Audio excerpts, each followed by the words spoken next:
Hello everyone, welcome to Tara IAS. Think IAS, think Tara. Na peru Vaishnavi and I welcome you all to the Hindu analysis for 2nd of September 2025. So let's start the discussion without any further delay. So next article, geographers uncover why some rivers stay single while others split అని చెప్పి ఒక article రావడం జరిగింది. So ఈ particular article అనేది మనకు JS1 geography point of వ్యూలో important అవుతుంది. సో బేసికలీ రివర్స్ ఏవైతే ఉంటాయో so the either flu as a single thread అంటే ఒక వన్ ఛానల్ లాగా ఫ్లో అవుతాయి, లేదా some times they go through a multi thread అంటే సో సెవరల్ స్మాలర్ ఛానల్స్ ఏవైతే ఉంటాయో అవన్నీ కలిపి ఫ్లో అవుతూ ఉంటాయి. Let me repeat it again. So reverse అనేవి ఐదర్ ఒక సింగిల్ థ్రెడ్ లాగా ఫ్లో అవుతాయి ఒక వన్ ఛానల్లో, లేదా మల్టీ థ్రెడ్ లాగా ఫ్లో అవుతాయి many smaller channels through. Okay, so scientist ఏంటంటే they have long wondered what makes one river stay single. కొన్ని రివర్స్ ఎందుకు సింగిల్గా ఉంటాయి వైల్ అదర్స్ రివర్స్ అనేవి ఎందుకు స్ప్లిట్ అవుతాయని చెప్పేసి క్రూషియల్ క్వశ్చన్ ఎప్పుడు సైంటిస్ట్ ఉంటూనే ఉంటుంది పాస్ట్ నుంచి. ఓకే, ఈ క్వశ్చన్ అనేది క్రూషియల్ ఎందుకు అని అంటే సో రివర్ ఫ్లో అనేది రివర్స్ ప్యాటర్న్స్ అనేవి దే ఎఫెక్ట్ ద ఫ్లడ్స్ రావడానికి ఇది ఒక మూల కారణం అవుతుంది. కాబట్టి ఇది వెరీ ఇంపార్టెంట్. ఈ స్టడీ మనం తెలుసుకోవడం వెరీ ఇంపార్టెంట్ అవుతుంది. And it will actually changes or influences the erosion patterns also, and it also influences the ecosystem. కాబట్టి దీని యొక్క ప్యాటర్న్ మనం తెలుసుకోవడం వెరీ వెరీ ఇంపార్టెంట్ అవుతుంది. Okay, so there is a study UCSB study. So ఈ study ప్రకారం ఏంటంటే researchers of some university of California Santa Barbara వాళ్ళు ఏం చేశారంటే యూనివర్సిటీ వాళ్ళు they have studied almost 84 rivers. ఈ 84 రివర్స్ని 36 ఇయర్స్కి సంబంధించిన డేటా త్రూ చదవడం జరుగుతుంది using satellite images. Okay, so they have used something called as practical image velocimetry. Let me write it over here. Particle image velocimetry. So ఈ particular టెక్నిక్తో 36 ఇయర్స్కి సంబంధించిన డేటాని 84 రివర్స్కి సంబంధించి చదివారనమాట ఈ యూనివర్సిటీ వాళ్ళు. సో ఈ పర్టికులర్ పార్టికల్ ఇమేజ్ వెలోసిమెట్రీ అనే ఈ పర్టికులర్ టెక్నిక్ ఏదైతే ఉంటుందో so this will even study the tiny changes that occurs in river banks. Over time ఎన్ని చేంజెస్ వచ్చాయని చెప్పేసి మెజర్ చేస్తూ ఉంటుంది అనమాట. Okay, so basically they have measured erosion. One particular thing is ఈరోజన్ని వాళ్ళు మెజర్ చేయడం జరిగింది, like how much material is lost from a river bank అని. And on the other hand they also study the accretion అంటే how much material is deposited on the opposite bank. అంటే ఈరోజన్ ఎంత అయింది, ఎక్రీషన్ ఎంత అయింది అనేది ఈ పర్టికులర్ స్టడీ ద్వారా ఈ పర్టికులర్ మెథడ్ ద్వారా యూనివర్సిటీ వాళ్ళు చదవడం జరిగింది. Over 36 years with respect to 84 రివర్స్కి సంబంధించిన డేటాని చదివారు. So what is the key discovery that they have found? Okay, so ఒకటి వచ్చేసి సింగిల్ థ్రెడ్ రివర్స్ గురించి వాళ్ళు ఫైండ్ అవుట్ చేసింది ఏంటంటే ఎరోజన్ కానీ డిపోజిషన్ కానీ దే ఆర్ ఇన్ ఈక్వలిబ్రియం అని దే హ్యావ్ ఫౌండ్ అనమాట. అండ్ మెటీరియల్ ఏదైతే ఈరోడ్ అయిందో from one side it is balanced by material deposited on the other side basing upon this particular study. And also ఇక్కడ reverse ఏవైతే ఉంటాయో they keep a stable width and does not split. So basically ఇక్కడ width అనేది ఎంత స్టేబుల్గా ఉంటుంది అని అంటే ఈ విడ్త్ ఎక్కువగా ఉండడం వల్ల స్టేబుల్గా ఉండడం వల్ల so this will not split అనమాట. ఇది ఈక్వలిబ్రియం పొజిషన్లో ఉంటుంది. అంటే the material that is getting eroded is proportionate to the material that is getting deposited. అందుకే ఇది చాలా స్టేబుల్గా స్ప్లిట్ అవ్వకుండా ఉంటుందన్నమాట. So that is the first aspect. The second aspect that they have found out is multi thread rivers. అంటే ఏవైతే rivers చాలా sub రివర్స్గా స్ప్రెడ్ అవుతున్నాయో డివైడ్ అవుతున్నాయో ఇక్కడ ఏమవుతుంది అని అంటే ఈరోజన్ ఏదైతే జరుగుతుందో that is much faster than deposition. So deposition అనేది స్లోవర్ రేట్లో జరుగుతుంది, ఈరోజన్ మాత్రం సో ఫాస్టర్ రేట్లో జరుగుతుంది అనమాట. అండ్ ఆల్సో ఇక్కడ ఉన్న రివర్ ఛానల్ ఏదైతే ఉంటుందో that will get widen up over time. So అందుకే మనకి ఏమవుతుంది అంటే as erosion is having a more rate than the deposition ఇది ఈవెన్చువల్గా స్ప్లిట్ అయిపోతుంది. రివర్ అనేది స్ప్లిట్ అయిపోతుంది into multiple threads. Therefore erosion ఏదైతే ఉంటుందో that is driving the splitting of the rivers అనేది మనకి అర్థమైందనమాట. So what is the human impact of all of this? So many rivers ఏవైతే ఉంటాయో they have historically shifted from multi thread నుంచి single థ్రెడ్గా shift అవ్వడం జరిగింది హిస్టారికల్గా మనకున్న డేటా ప్రకారం చూసుకుంటే. సో ఎందుకు షిఫ్ట్ అవుతున్నాయి అని అంటే because of some human activities like dams, dykes, sediment mining వల్ల, అగ్రికల్చర్ డెవలప్మెంట్ వల్ల, వెజిటేషన్ని క్లియర్ చేయడం వల్ల రివర్ బ్యాంక్స్ దగ్గర. సో వీటి వల్ల ఈ చేంజెస్ అనేవి వస్తున్నాయి అన్నమాట. సో ఈ చేంజెస్ అనేవి they can destabilise the river systems and దీనివల్ల మనకి ఫ్లడ్ రిస్క్లు అనేవి పెరుగుతాయి, ఫ్లడ్స్ అనేవి వచ్చే ఛాన్సెస్ ఎక్కువగా పెరుగుతాయి అన్నమాట. And also what is the role of the plants in river behaviour? So basically earlier belief ఏంటంటే plants were necessary. So basically rivers meander అవ్వాలి అని అంటే ప్లాన్స్ అనేవి ఖచ్చితంగా అవసరం అని చెప్పేసి మనం చూస్తుండే. బట్ రీసెంట్గా స్టాన్ఫర్డ్ యూనివర్సిటీ వాళ్ళు రీసెర్చ్ చేసిన దాని ప్రకారం ఏంటంటే ప్లాన్స్ అనేవి they effect how river bends move. Okay, so basically river meandering అక్కరవుతుందా లేదా అనే దాని మీదకి ప్లాంట్ యొక్క behaviour will not have any impact అని చెప్పేసి వాళ్ళు స్టడీ చేయడం జరిగిందనమాట. ఓకే, అండ్ వెజిటేషన్ ఏదైతే ఉంటుందో that creates the natural raised banks, అంటే మనం న్యాచురల్ లీవ్స్ అని అంటాం. సో ఈ పర్టికులర్ జాగ్రఫికల్ ఫెనామినాస్ ఏవైతే ఉన్నాయో ఇవన్నీ మీరు జాగ్రఫీలో, స్టాటిక్ జాగ్రఫీలో చదువుతూ ఉంటారు. ఈ న్యాచురల్ లీవ్స్ కూడా they will have some kind of influence on the river paths. Okay, and whatever the rivers that they have studied in this particular study, so Indian rivers ఏవైతే ఉన్నాయో వాళ్ళ స్టడీలో, so they have actually studied about Ganga, Brahmaputra rivers అనమాట. So basically Brahmaputra అనేది it's a classic braided river. Okay, అంటే మనకి బ్రహ్మపుత్రలో sub channels అనేవి చాలా ఎక్కువగా ఉంటాయి అన్స్టేబుల్ ఉండడం వల్ల.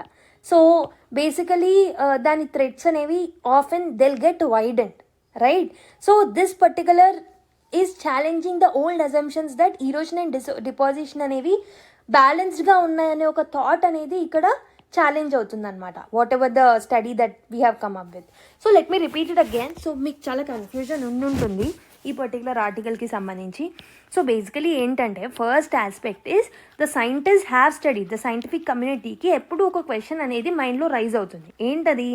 సో కొన్ని రివర్స్ అనేవి ఒక సింగిల్ ఛానల్ లాగా ఫ్లో అవుతాయి, ఇంకో కొన్ని రివర్స్ వచ్చేసి స్ప్లిట్ అవుతూ ఉంటాయి. ఎందుకు అని చెప్పేసి వాళ్ళు స్టడీ చేయడం జరిగింది. ఓవర్ 36 to 38 years వరకు ఒక 60+ రివర్స్ని సో స్టడీ చేయడం జరిగిందనమాట by using some satellite data. So వాళ్ళు ఫైండ్ అవుట్ చేసింది ఏంటి అని అంటే, సో ఈ సింగిల్ బ్రేడెడ్ రివర్స్ ఏవైతే ఉంటాయో ఈ సింగిల్ బ్రేడెడ్ రివర్స్ అనేవి ఎందుకు స్టేబుల్గా ఉంటున్నాయి అని అంటే, సో బికాస్ ఈరోజన్ అండ్ డిపోజిషన్ అనే యాక్టివిటీస్ అనేవి ప్రపోర్షనేట్ రేట్లో జరుగుతున్నాయి.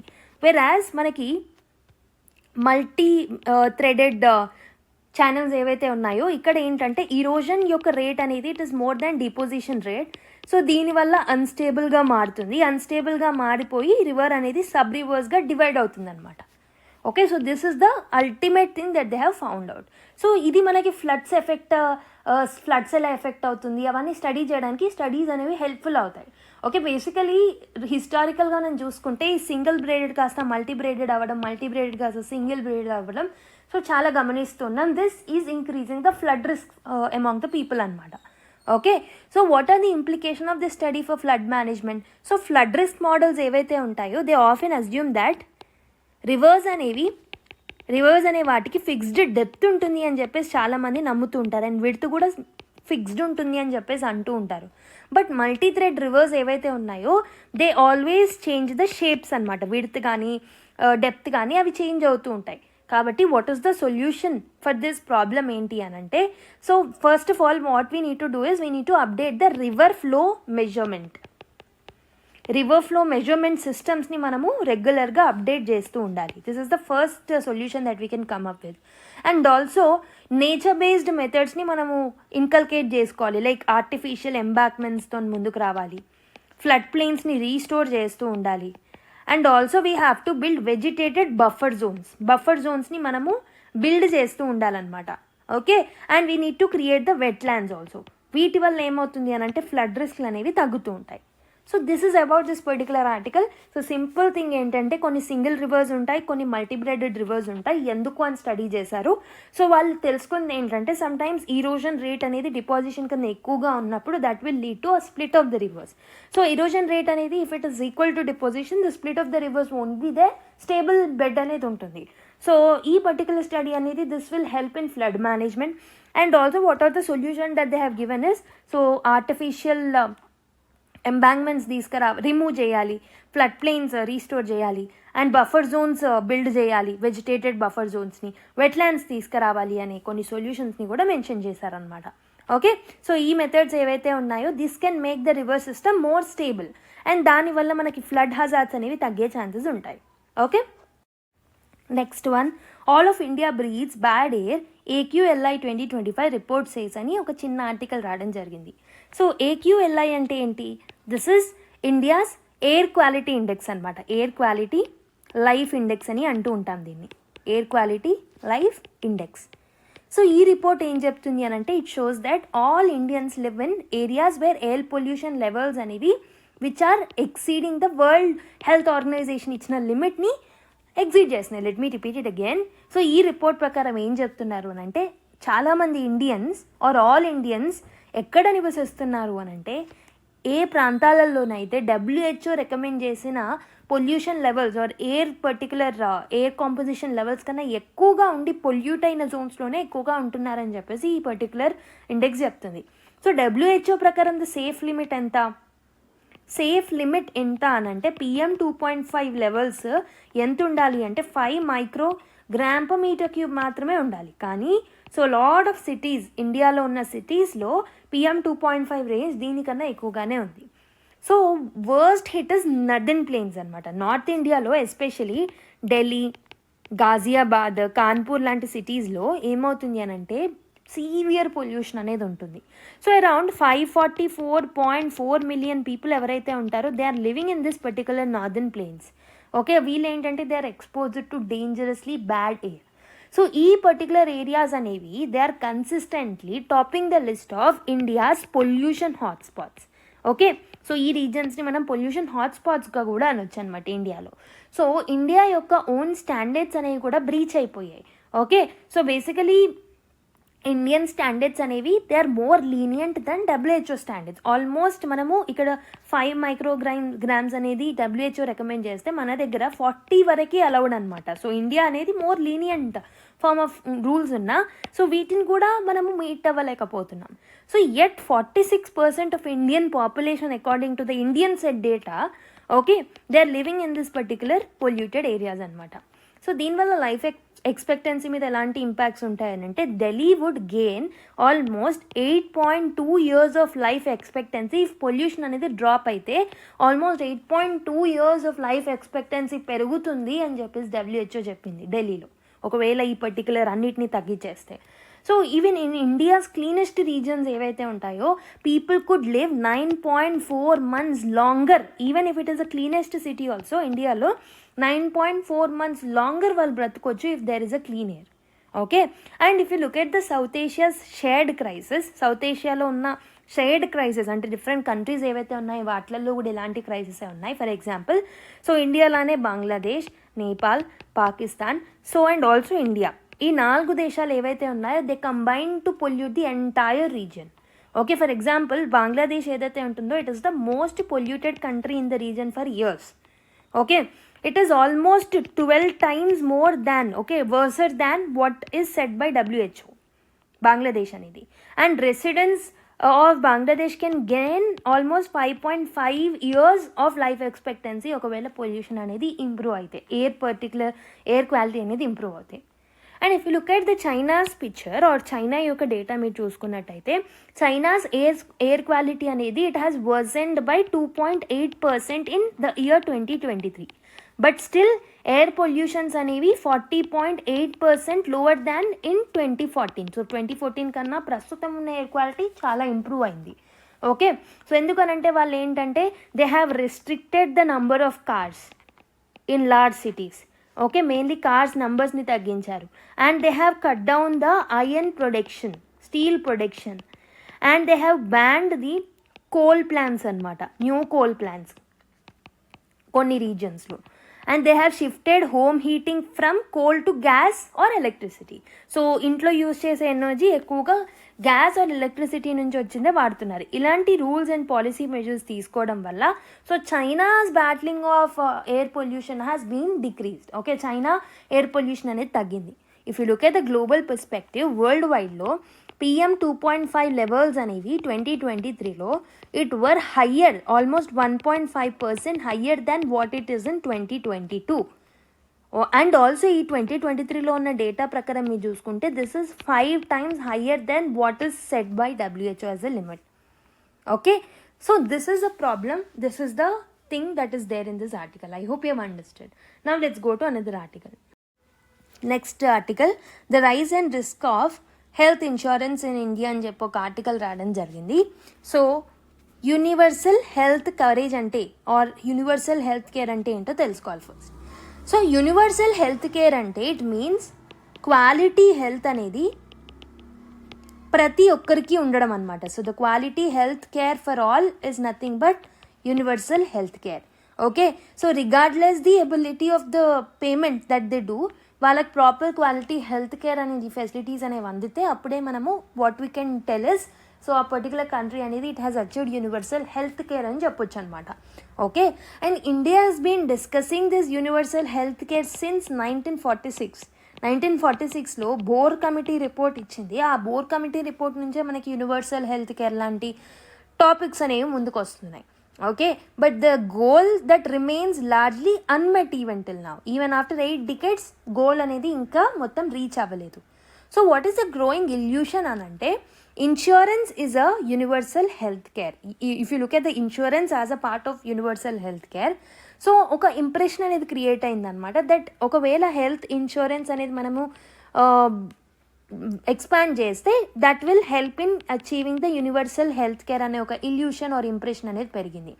లాస్ట్ డికేడ్లో మీరు చూసుకుంటే state sponsored health insurance has grown rapidly. Last డికేడ్లో మీరు చూసుకుంటే ఫర్ ఎగ్జాంపుల్ ప్రధాన్ మంత్రి జన్ ఆరోగ్య యోజన అనేది 2018లో మనం లాంచ్ చేసాం. దీంతో పాటు స్టేట్ హెల్త్ ఇన్సూరెన్స్ ప్రోగ్రామ్స్ కూడా ఉన్నాయి. So which are modelled in the terms of Pradhan Mantri Jan Arogya Yojana. So if you look at the features of it, almost the coverage of it is of 5 lakh rupees. Okay, coverage వచ్చేసి per household per year, and focuses only on inpatient care. అంటే ఎవరైతే hospitalise అయ్యారో వాళ్ళకి మాత్రమే, it is not for the primary care. And there is a shared mechanism between public and private hospitals 50:50. Okay, so ఇవన్నీ ఫీచర్స్తో మనకి insurance schemes అనేవి నడుస్తున్నాయి, state sponsored insurance. If you look at the scale and growth of this particular scheme, PMJAYలో అంటే ప్రధాన్ మంత్రి జన్ ఆరోగ్య యోజనలో it has covered almost 58.8 crore individuals. And the annual budget ఎంత అంటే ఆల్మోస్ట్ 12,000 crores అనమాట దీనికి. Okay, and also state level health insurance ప్రోగ్రామ్స్లో కూడా we are covering almost a similar number with the budget outlay of 16,000 crores. అంటే total spending ఎంత, 12,000 + 16,000 almost 28,000 crores మనం insurance కవరేజ్లో స్పెండ్ చేస్తున్నాం.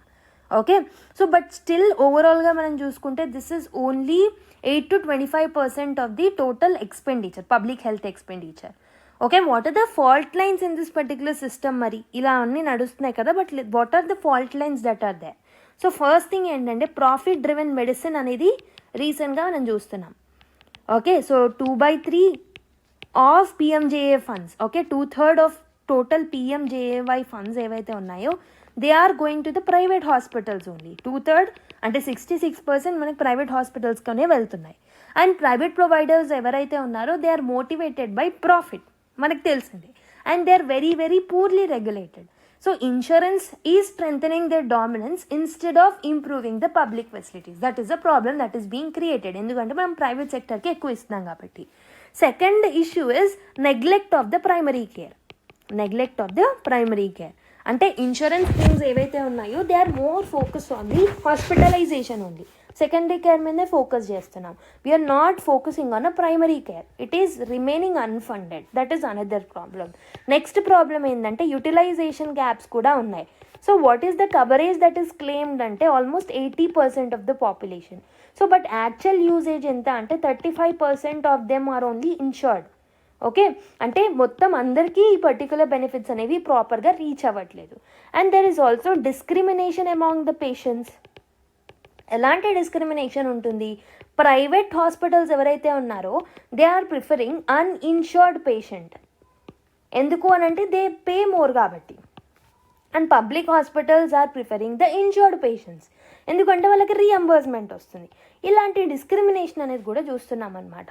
ఓకే, దీనివల్ల అన్ఈక్వల్ ట్రీట్మెంట్ అనేది జరుగుతుంది and it is pressuring to enrol for insurance on the spot. And the next important issue that is there in this article ఏంటంటే reimbursement and provider dissatisfaction. Let me tell you, explain you. So hospitals often ఏం complaint చేస్తున్నారు అని అంటే reimbursement rates అనేవి చాలా తక్కువగా ఉంటున్నాయి. So there are very low rates of reimbursement, that is a problem. And payments ఇవ్వడం కూడా చాలా డీలేస్ చేస్తున్నారు. That is creating a risk for the private hospitals mainly. And next one, most of them are being fraud and corruption అనేది కూడా జరుగుతుంది. So national NHA ఏదైతే ఉంటుందో that is flagged that almost 3,200 hospitals ఏవైతే ఉన్నాయో, so these are fraud under the insurance schemes. Okay, so దీనివల్ల ఏమవుతుంది, eligible patients కూడా they'll be a denial of care, extra charges ఉంటాయి, అన్నెసెసరీ మెడికల్ ప్రొసీజర్స్ అనేవి conduct చేస్తున్నారు. Okay, and transparent audit mechanisms అనేవి కూడా ఉండట్లేదు అనమాట. And there are some structural weakness like health insurance అనేది they cannot replace a strong public health system. That is something the author want to tell. So public expenditure ఏదైతే ఉంటుందో health మీద పెట్టాల్సిన ఎక్స్పెండిచర్ని మనం పెంచాల్సిన అవసరం అయితే ఉంది. సో ప్రస్తుతం ఓన్లీ 1.3% ఆఫ్ ద జీడిపి మాత్రమే మనం హెల్త్ మీద ఫోకస్ చేస్తున్నాం. But what should be the real percentage share అని అంటే ఆల్మోస్ట్ 6.1% మనము కాంట్రిబ్యూట్ చేయాలి జీడిపికి with respect to health. Okay, so మనం ఇన్వెస్ట్మెంట్ ఇంక్రీజ్ చేయకుండా ఇన్సూరెన్సెస్ మీద ఫోకస్ చేస్తే సో ద యూనివర్సల్ హెల్త్ కేర్ని మనం రీచ్ అవ్వలేము. If you look at the comparative lessons, there are some countries like Canada, there are some countries like Thailand. Okay, they are using the social health insurance. Okay, but their models are including universal coverage. Non-profited oriented healthcare में focus చేస్తున్నారు. Strong public sector is acting as a backbone. So India అనేది కూడా Canada and Thailand లాంటి మోడల్స్ని follow అయితే better అనమాట. Okay, so basically current insurance schemes అనేవి they are only providing the short term relief. But structural issues ఏవైతే ఉన్నాయో, problems ఏవైతే ఉన్నాయో, ఫండింగ్ ఇష్యూస్ ఏవైతే ఉన్నాయో వాటిని మనం సాల్వ్ చేయలేం ఇన్సూరెన్స్ ఇవ్వడం వల్ల. కాబట్టి India needs a very serious push towards public health investment and quality care. Right, health insurance అనేది ప్రజెంట్ ఫామ్లో it can't deliver the universal health care, కాబట్టి we need to focus on other aspects also. Okay, next article, noise pollution is rising but policy is following silent అని ఒక article రావడం జరిగింది. So urban noise pollution ఏదైతే ఉంటుందో it is an emergency public health crisis in India. So మన దగ్గర proper legal frameworks ఉన్నప్పటికీ, monitoring network ఉన్నప్పటికీ ఎన్ఫోర్స్మెంట్ అనేది it is very very weak అనమాట. సో డేటా ఏదైతే ఉంటుందో this is also often underutilised. Data అనేది కూడా it is often underutilised. And public awareness ఏదైతే ఉంటుందో నాయిస్ పొల్యూషన్కి సంబంధించి that is very very minimal. Okay, so the issue is framed as a constitutional concern. So ఇది ఒక environmental concern మాత్రమే కాదు, this is a constitutional concern. So what are the different arguments that the author is quoting over here అనేది మనం తెలుసుకోవడం important. So let's see one after the other in detail. Okay, so the first thing ఏంటంటే, so the key argument is regulatory mechanisms or regulatory ineffectiveness. So basically NANMN, let me write it over here, 2011 ప్రకారం.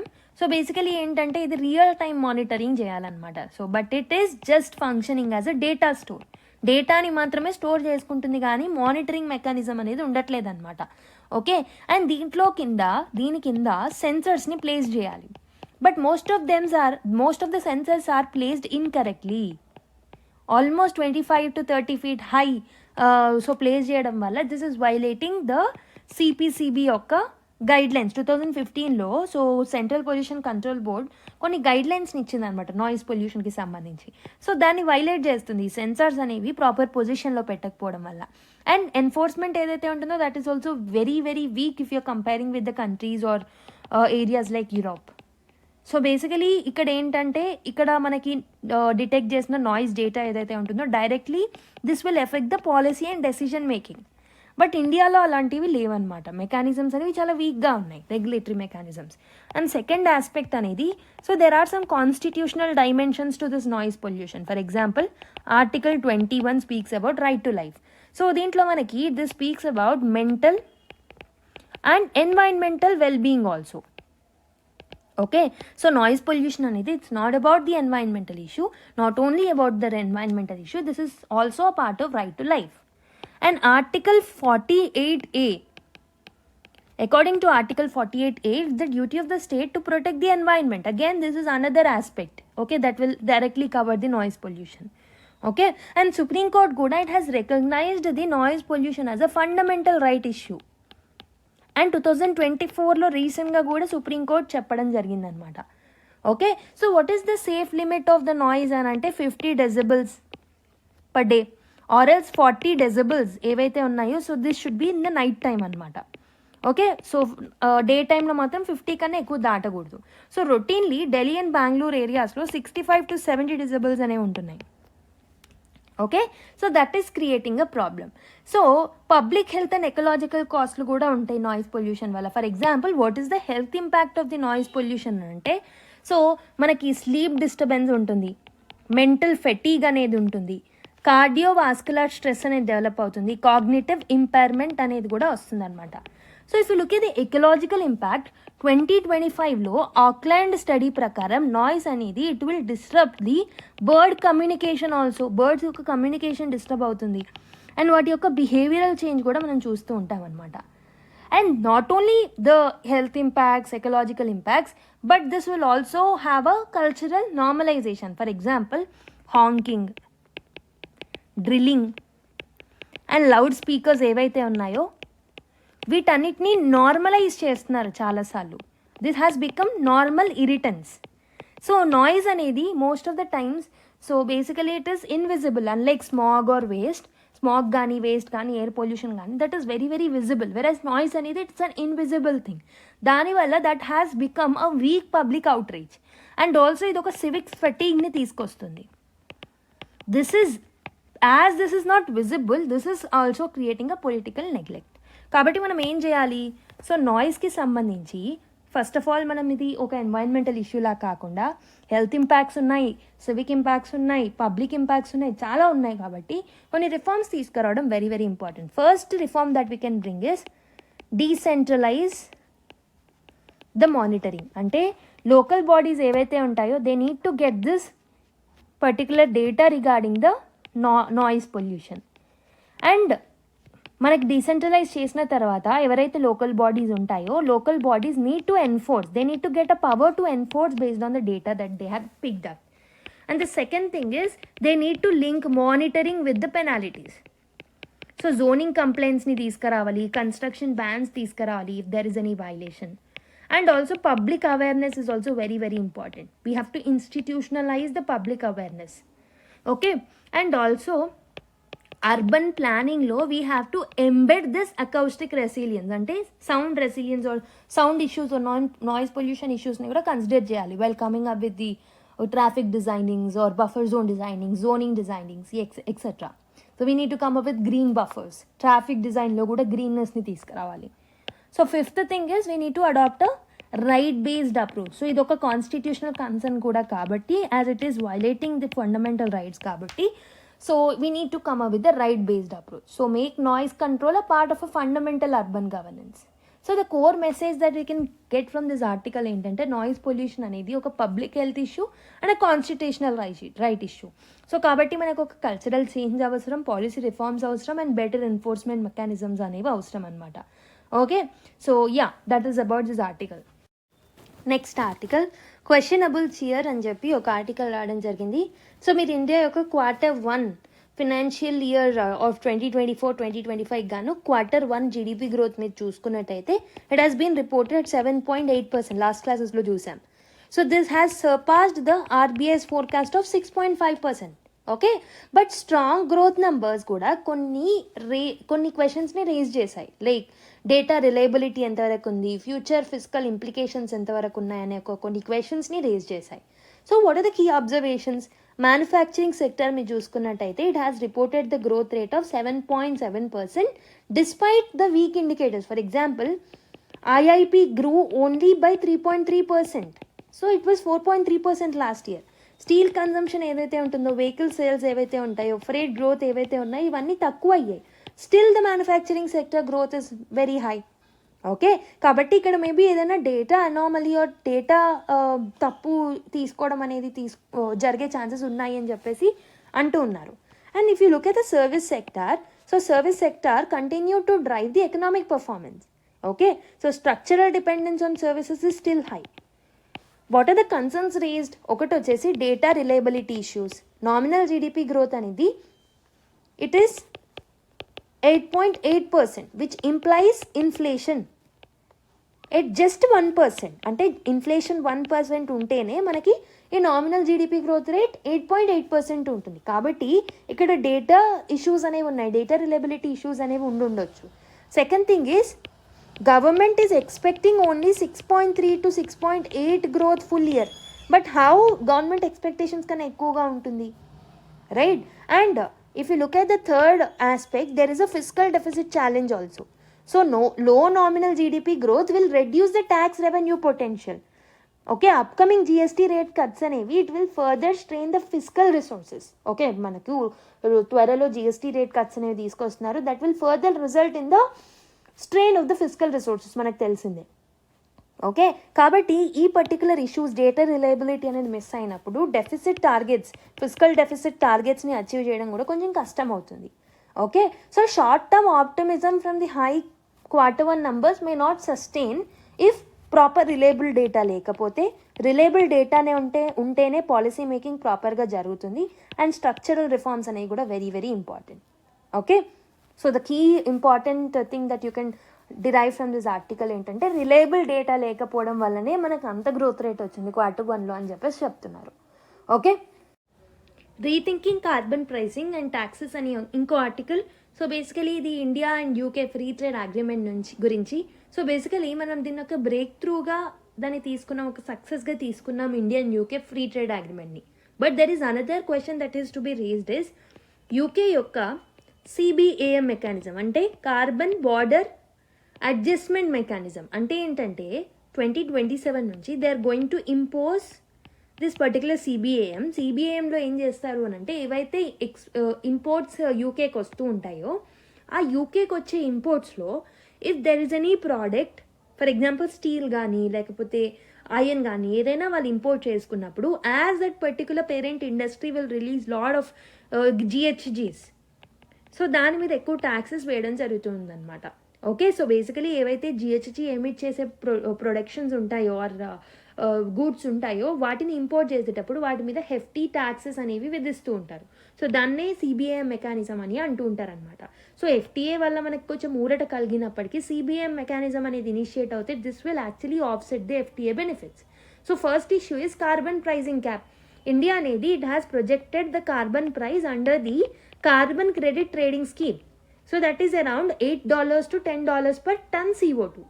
And UK యొక్క carbon price మీరు చూసుకున్నట్టయితే $66 per ton CO2 అనమాట. అంటే carbon price అనేది చాలా తేడా ఉంది ఇండియాకి వాళ్ళకి. దీనివల్ల ఏమవుతుంది, సో మన యొక్క ఎక్స్పోర్ట్ కాస్ట్ ఏదైతే ఉంటుందో 20 to 40% పెరిగే ఛాన్స్ ఉంటుంది once this CBAM is implemented. And also carbon markets ఏవైతే ఉన్నాయో ప్రస్తుతం these are also very much fragmented. అంటే ఒక unified global carbon pricing system అనేది లేకపోవడం వల్ల ఒక్కొక్క కంట్రీకి ఒక్కొక్క మెథడాలజీ ఉండడం వల్ల సో మనకి CBAM mechanism once it is implemented it will create problem. Okay, so and also free trade agreement మనం సైన్ చేసినప్పుడు this did not include any safeguard mechanisms for implementing this CBAM. So that will have an additional cost for us. So global recommendations ఏంటి అని అంటే so IMF has proposed something called as ICPF. అంటే ఏంటి, international carbon price floor అనే ఒక మెకానిజంని introduce చేయమని చెప్పి recommend చేసింది. అంటే లో ఇన్కమ్ కంట్రీలో పర్ టన్ కార్బన్ యొక్క కాస్ట్ $25 ఉంటే మిడిల్ ఇన్కమ్కి $50 అండ్ హై ఇన్కమ్కి $75 per కార్బన్ డైఆక్సైడ్ టన్ అనేది ఉండాలి అని చెప్పేసి రికమెండ్ చేసింది. And world economic forum has also suggested a phased global carbon pricing. అంటే కార్బన్ ప్రైజింగ్ని మనం యూనివర్సలైజ్ చేయాలి, అంటే ఈక్వల్గా తీసుకురావాలి for all the countries. And also regional carbon మార్కెట్స్ని కూడా మనం లింక్ చేసుకోవాలి. Okay, so what should be the national strategy for India? First thing what we need to do is we need to streamline the carbon taxation. అంటే ఏం చేయాలి, coal సెస్ని, renewable ఆబ్లిగేషన్స్ని and CCTS లాంటి మెకానిజమ్స్ని we have to bring in to one transparent system. మన domestic లెవెల్లో మనం వన్ ట్రాన్స్పరెంట్ సిస్టమ్ని ఫస్ట్ తీసుకురావాలి. And we need to strengthen the price డిస్కవరీని మనం స్ట్రెంగ్థెన్ చేయాలి. అంటే ఏంటి? We need to come up with a higher and credible carbon pricing system so that CBAM కింద డిడక్షన్స్ అనేవి అలౌ చేస్తూనే అలాంటి ఒక ప్రైస్ డిస్కవరీ మెకానిజమ్స్ని మనం తీసుకురావాలి. And also we need to plough back the revenues.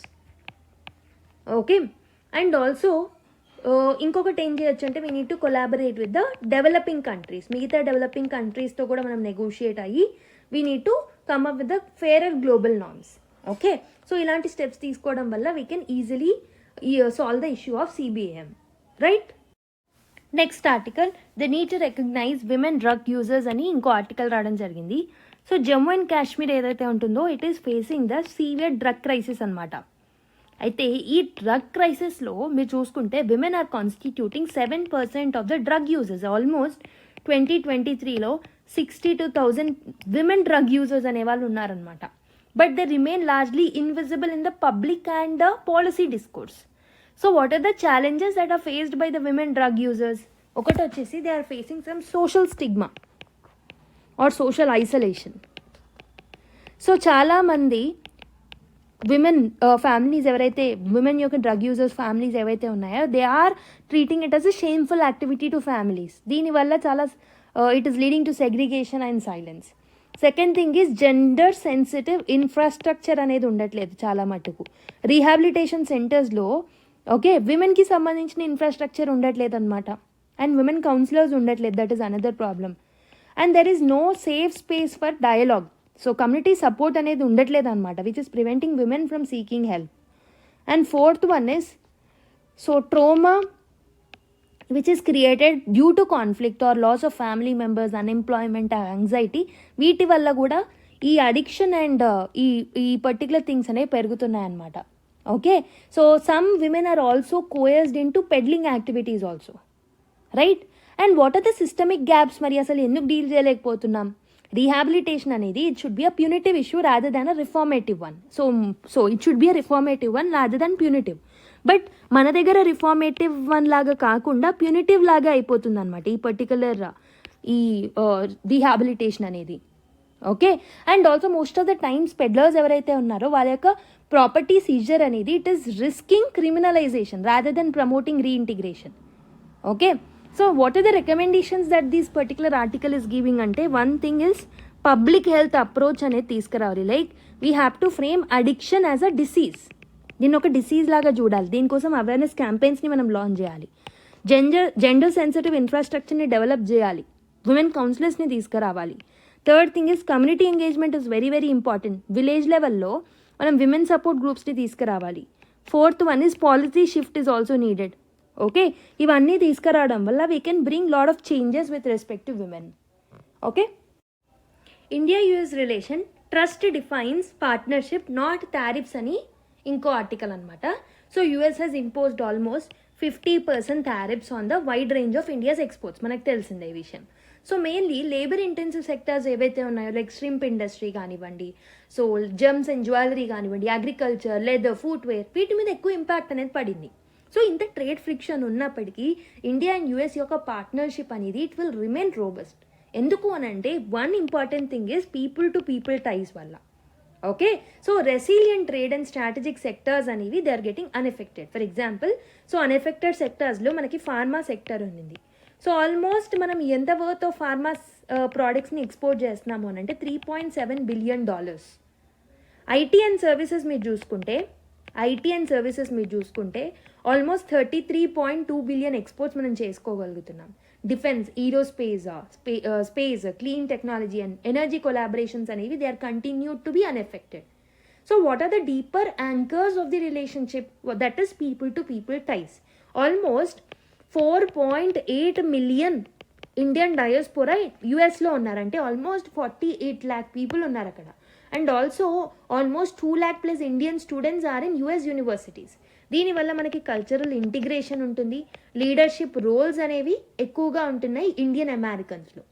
Okay, so strategic collaboration అనేది it is beyond the trade with USA. For example డిఫెన్స్లో production అనేది చేస్తున్నాం, జాయింట్ ఎక్సర్సైజెస్ ఉన్నాయి, టెక్ ట్రాన్స్ఫర్స్ చేస్తున్నారు యుఎస్ ఇండియాకి, NASA and ISRO are collaborating with each other, and there are some clean energy and climate initiatives also with both the countries, and there is a growth in the aviation and infrastructure partnership. So వీటన్నిటి వల్ల ఏమవుతుంది అని అంటే అన్ని సెక్టార్స్లో మనం invest చేయగలుగుతున్నాం కాబట్టి so this is beyond this 50% tariff. So still people to people ties is one of the important thing, that is where it is making India and US stable. వాళ్ళ రిలేషన్ అనేది స్టేబుల్గా ఉండడానికి హెల్ప్ చేస్తుంది. Okay, so what we need to do is we need to avoid retaliation, డిప్లొమాటిక్గా engage అవ్వాలి, explore other countries like Africa, Latin America, Indo Pacific regions, and we have to move up hour value chains and we need to build the robust supply chain mechanisms. Okay, with that we can solve the issues with respect to tariffs also. Next article, a dissent to safeguard the future. So Justice B.V. Nagaratna garu, she has dissented her view against the collegium proposal. Manam already last class lo chusamu. So to elevate Justice Pancholi to supreme court. So justice పంచోలిని supreme court జడ్జిగా elevate చేసేటప్పుడు collegium బాడీలో ఒక person డిసెంటింగ్ view ఇవ్వడం జరిగింది. తనే justice Nagarathna గారు. She is only one judge, women judge that is there in the supreme court. So ఫ్యూచర్లో if everything goes well she'll become the first women CJI also.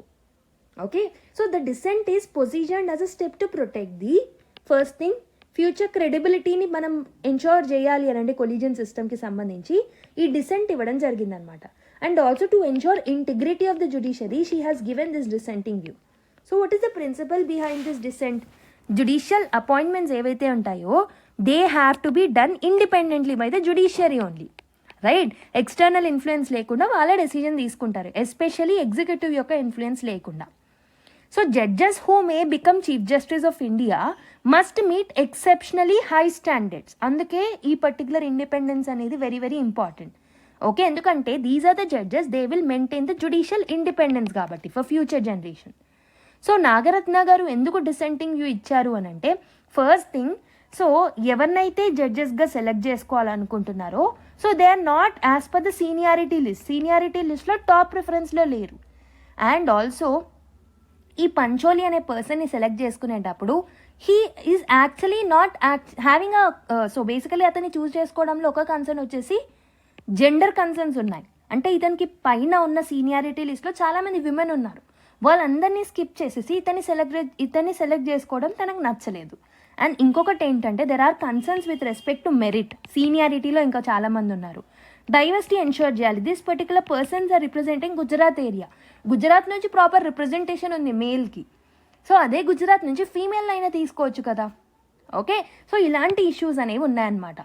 So May 25th రోజు ఏమైంది అని అంటే CJI, so let me tell you the sequence of events. May 2025లో so CJI Gavai has proposed the Pancholi's elevation. Pancholi అనే పర్సన్ని so supreme court జడ్జిగా elevate చేస్తామని చెప్పడం జరిగింది. ఆ రోజే సో జస్టిస్ నాగరత్న గారు she has actually raised her voice giving a dissenting view, oral dissent ఇవ్వడం జరిగింది. So next justice Vikram Nath గారు కూడా he also reportedly raised the objections. And justice Anjaria so who is a senior to Pancholi in Gujarat High Court was also recommended instead at this particular stage. So Pancholi కాకుండా తినని తీసుకుందాము అని చెప్పే ఒక proposal కూడా ఉండింది. బట్ ఆగస్ట్కి వచ్చేవారికి పంచోలి నేమ్ అనేది డిసెంట్ అనేది ఇచ్చినప్పటికీ పంచోలి నేమ్ అనేది it has been resurfaced. Okay, so written dissent, so ఇనిషియల్గా ఓరల్ డిసెంట్ ఇచ్చింది నాగరత్న గారు, but now again written dissent కూడా డిసెంటింగ్ వ్యూ ఇవ్వడం మళ్ళీ జరిగిందనమాట. Okay, but still that person has been raised as a Supreme Court judge. That is a problem over here. So what is the substantive concerns raised because of this issue? Collegium అనేది ప్రాపర్గా follow అవ్వలేదు, collegium నామ్స్ని ప్రాపర్గా follow అవ్వలేదు. Collegium అనేది ఎప్పుడు డైవర్సిటీని accommodate చేయాలి, gender డైవర్సిటీని అకామిడేట్ చేయాలి, రీజియన్ డైవర్సిటీని కూడా అకామిడేట్ చేయాలి, అన్ని సెక్షన్స్ ఆఫ్ పీపుల్కి ఈక్వల్ రిప్రజెంటేషన్ ఇవ్వాలి. సో పంచోలి పొజిషన్ ఎంత అంటే 57th position in the senior list. So ఇతనికి పైన 56 మెంబర్స్ ఉన్నారు. Aren't they eligible enough? Okay, so this kind of issues are raising up. So this shows judiciary అనేది ప్రాపర్గా work చేస్తుందా, whether the effectiveness of collegium system is well are not. Okay, ఇక్కడ మనకి ఏమైనా issues related to favouritism ఏమైనా ఉన్నాయా అనే problems అనేవి, అనే క్వశ్చన్స్ అనేవి రైజ్ అవుతున్నాయి. ఓకే, డిసెంట్ అనేది ఒక అబ్స్ట్రక్షన్ కాదు, it's like a safeguard. So that మనము ఏం చేయొచ్చు అని అంటే, by dissenting the view we can ensure that appointments అనేవి మెరిట్ బేస్డ్గా, ట్రాన్స్పరెంట్గా, ఇన్స్టిట్యూషనల్లీ సౌండ్గా ఉండడానికి ప్రయత్నించాలి. Okay, so that judicial independence అనేది ప్రాపర్గా ప్రొటెక్ట్ అవుతుంది. What is Cerebo, the brain tool developed indigenously అని ఒక ఆర్టికల్ రాయడం జరిగింది. సో సెరెబో అంటే ఏంటంటే, this is a indigenously developed tool, అంటే ఇండియాలోనే డెవలప్ చేశారు. And this is a portable one, and this is non invasive diagnostic tool. దీన్ని ఎవరికి యూజ్ చేస్తారు? This will be used for traumatic brain ఇంజురీస్ని చెక్ చేయడానికి దీన్ని యూజ్ చేస్తూ ఉంటారు. దీన్ని ఎవరు డెవలప్ చేశారు? ICMR, MDMS and AIIMS Bhopal, వీళ్ళందరూ కలిపి with the help of NIMHANS Bengaluru and also Bioscan research వాళ్ళందరూ కలిపి దీన్ని డెవలప్ చేయడం జరిగింది. సో బేసికలీ ఇది ఏం డిటర్మైన్ చేస్తుంది అని అంటే, ఇంట్రాక్రానియల్ బ్లీడింగ్ ఏమైనా జరుగుతుందా బ్రెయిన్లో అనేది డిటెక్ట్ చేస్తుంది అనమాట. Okay, and this particular testing will be done within మినిట్లో మనకు రిజల్ట్ వస్తుంది. And this is very very safe for infants also, and also pregnant women ఎవరైతే ఉంటారో వాళ్ళకు కూడా సేఫ్గా ఇది వర్క్ అవుతుంది అనమాట. And this can be used for the unskilled personnel, పారామెడిక్స్కి కూడా యూజ్ చేయొచ్చు. Why is this Cerebo very important? ఎందుకు ఇది ఇంపార్టెంట్ అంటే, this will address the limitations of the MRI scans or CT scans that are there as of now.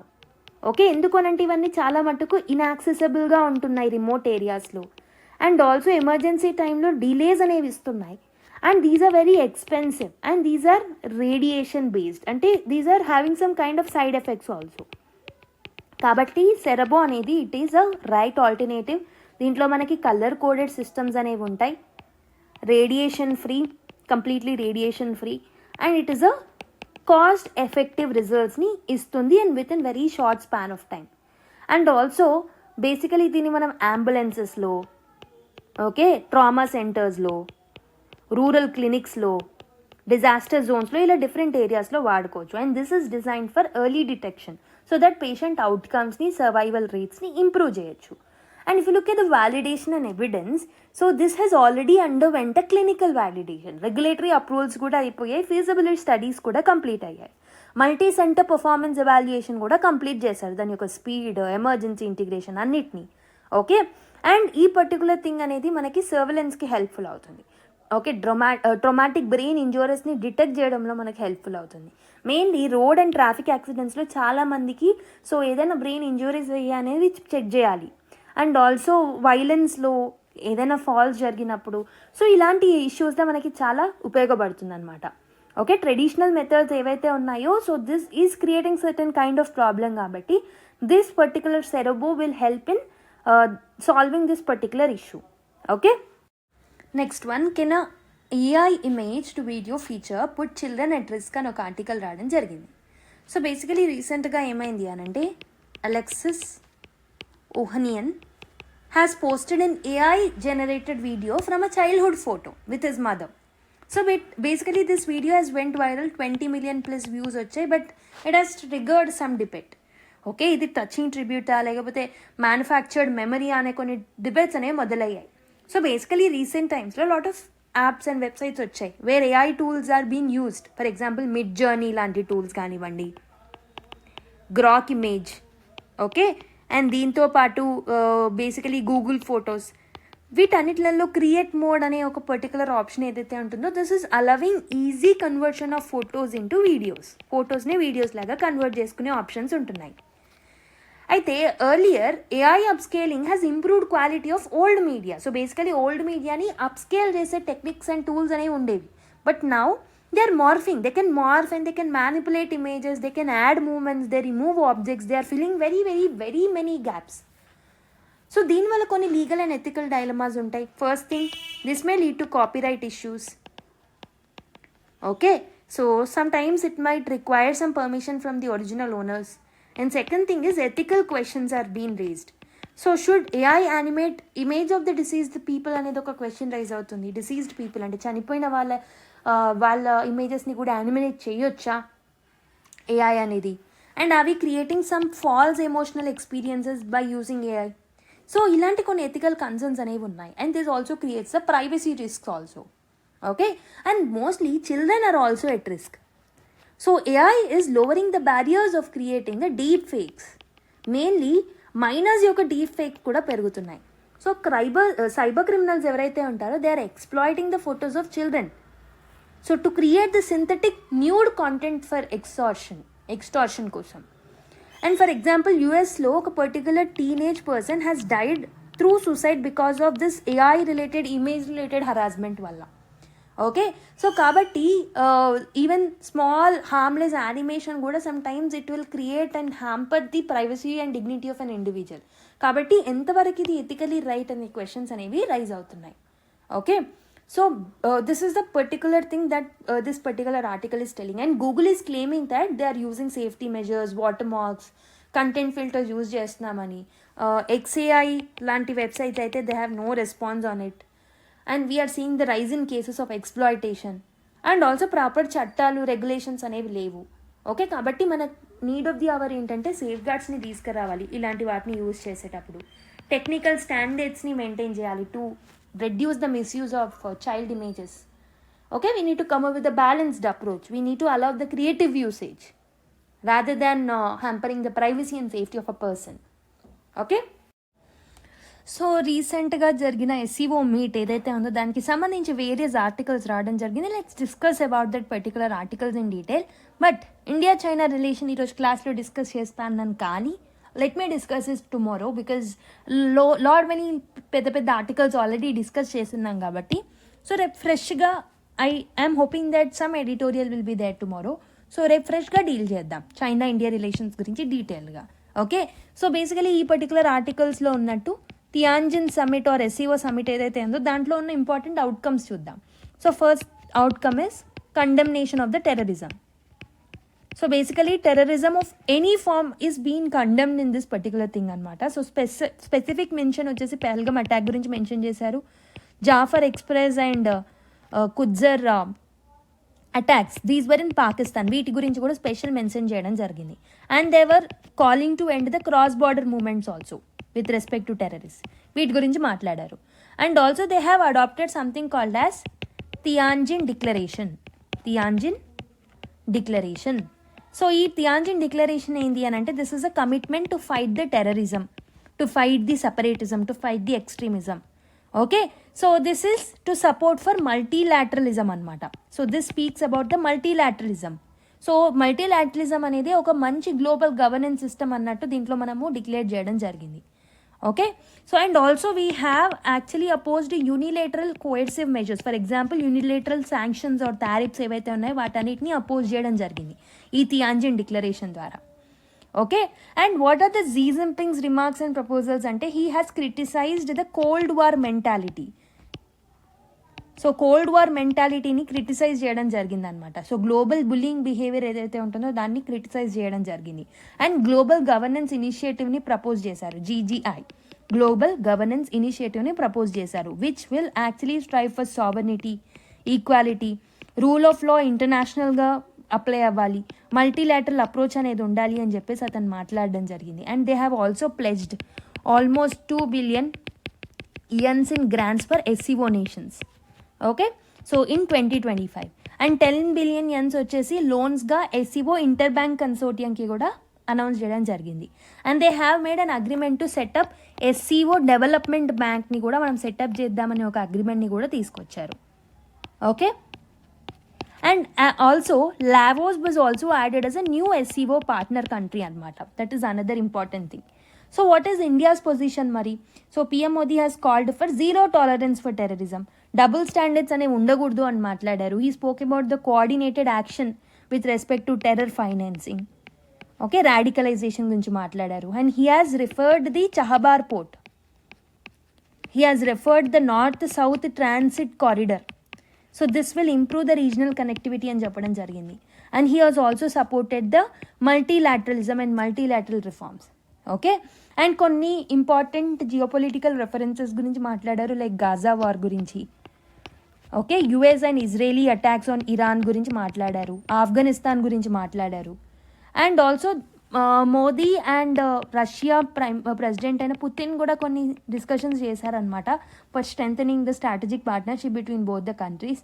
So and also Modi has told about cease fire deal త్వరగా చేసుకోండి అని చెప్పడం జరిగింది. And they have accepted regarding the expansion of the cooperation. For example, economic cooperation, financial cooperation, energy sectors లో cooperation expand చేద్దామని మాట్లాడుకున్నారు. Okay, ఇలాంటి different aspects అయ్యాయి. సో రేపు మనం ఎప్పుడైతే ఎడిటోరియల్ త్రూ ఆర్ ఎడిటోరియల్ లేకున్నా ఒక స్ట్రక్చర్డ్ వేలో ఇండియా చైనా రిలేషన్స్ని అండ్ రీసెంట్గా జరిగిన మార్పుల గురించి డీటెయిల్గా నేను ఎక్స్ప్లెయిన్ చేస్తాను, don't worry. Okay, next article, earthquake kills over 800 and injures at least 2800 in Afghanistan అని ఒక ఆర్టికల్ వచ్చింది ఫ్రంట్ పేజ్లో. సో మండే రోజు midnight almost magnitude of 6.0తో, so based on US geological survey data, so 6 మ్యాగ్నిట్యూడ్తో సో ఎర్త్క్వేక్ హిట్ అవ్వడం జరిగిందనమాట in eastern Afghanistan. There is a place called as Jalalabad. Almost 800+ people చనిపోవడం జరిగింది అండ్ ఆల్సో 2800+ పీపుల్ ఇంజూర్ అయ్యారు. Okay, according to the Taliban government estimates. And mainly కొన్ని రీజన్స్ని effect చేసింది, like Kunar, Nangarhar, Laghman. ఇవన్నీ ఎక్కడున్నాయంటే these are part of Jalalabad. Okay, and near by ఉన్న mountainous regions కూడా ఎఫెక్ట్ అయ్యాయి. These are very important to be remembered. ఈ లొకేషన్స్ అనేవి ఆఫ్ఘనిస్తాన్లో ఉన్నాయని గుర్తుపెట్టుకోండి, ఎందుకంటే రీసెంట్గా యూపీఎస్సీ స్టార్టెడ్ ఆస్కింగ్ ఒక ఎర్త్క్వేక్ స్పెసిఫిక్ జోన్ ఏదైతే న్యూస్లో ఉందో అది ఇచ్చి అది ఏ కంట్రీకి సంబంధించి అని కూడా క్వశ్చన్స్ అడిగే ట్రెండ్ మనం చూస్తూ ఉన్నాం. కాబట్టి Kunar, Nangarhar, Laghman, these were seen in the news with respect to earthquake అని కూడా క్లూ ఇవ్వరు. సో ఏ కంట్రీకి సంబంధించినవి అని అడుగుతారు. Okay, so this belongs to Afghanistan. So infrastructure కూడా ఇంపాక్ట్ అయింది. మడ్ బ్రిక్స్ హోమ్స్ అనేవి కొలాప్స్ అయ్యాయి. Many are still trapped under the rubble. Roads block అయ్యాయి. రిలీఫ్ కూడా చాలా డిలేడ్గా ఉండడం వల్ల ఇంత క్యాజువాలిటీస్ 800 పీపుల్ చనిపోవడం అంటే ఇంత హ్యూజ్ పీపుల్ చనిపోవడం వెనకాల కారణం ఏంటి అని అంటే, ఒకటి వచ్చేసి వాళ్ళు మెజర్స్ ప్రాపర్గా తీసుకెళ్ళకపోవడం, so disaster analysis and disaster risk అనేది చాలా ఎక్కువగా పెరిగిపోవడం, సో రెసిలియన్స్ లేకపోవడం, సో క్లోజ్డ్ ఇన్ఫ్రాస్ట్రక్చర్ బిల్ట్ అయ్యి ఉండడం, బిల్డింగ్స్ కూడా క్లోజర్గా బిల్డ్ చేయడం వల్ల ఇంతమంది క్యాజువాలిటీస్ అనేవి మనం చూసామన్నమాట. And most of the time mud bricks homes అనేవి ఉండడం. ఓకే, అండ్ రోడ్స్ అనేవి చాలా కంజెస్టెడ్గా ఉండడం, రిలీఫ్ ఆపరేషన్స్ చాలా లేట్గా రావడం, రెస్క్యూ ఆపరేషన్స్ చాలా లేట్గా రావడం వల్ల సో ఇంత హెవీ డ్యామేజ్ అనేది జరిగింది despite of shallow earthquake. So కంచాట్కాలో వచ్చిన ఆ రీజన్లో ఆల్మోస్ట్ 8.0 మ్యాగ్నిట్యూడ్తో అయినప్పటికీ ఇన్ని క్యాజువాలిటీస్ లేవు. బట్ ఆఫ్ఘనిస్తాన్లో ప్రాపర్ మెజర్స్ తీసుకోకపోవడం వల్ల ఇంతమంది చనిపోవడం జరిగింది. Okay, so this is a problem. So what they need to do is they need to focus on disaster management for the future. Okay, I hope you have understood. So with this we have completed the discussion. Earthquake గురించి దాని యొక్క science behind and geography behind earthquake నేను already కామ్చాట్కా దగ్గర వచ్చిన ఎర్త్క్వేక్ని, సునామీని explain చేసినప్పుడు ఒక detailed video చేశాను. If you haven't watch that, please kindly watch that video. So yeah, with this we have completed the discussion. Let's meet in the next class. Until then, take care, bye bye. So next classes నుంచి ఇంకొంచెం అనలిటికల్గా ఇంకొంచెం కాంప్రహెన్సివ్గా నేను తీసుకుంటాను. Because of some time constraints I was not able to take the sessions properly from last 2 days. Okay, so I'll take it more comprehensively from tomorrow. Don't worry about that. Okay, stay tuned with this with respect to videos, and like the video and also give your feedback to the comment box. Thank you everyone. Keep smiling. Bye bye.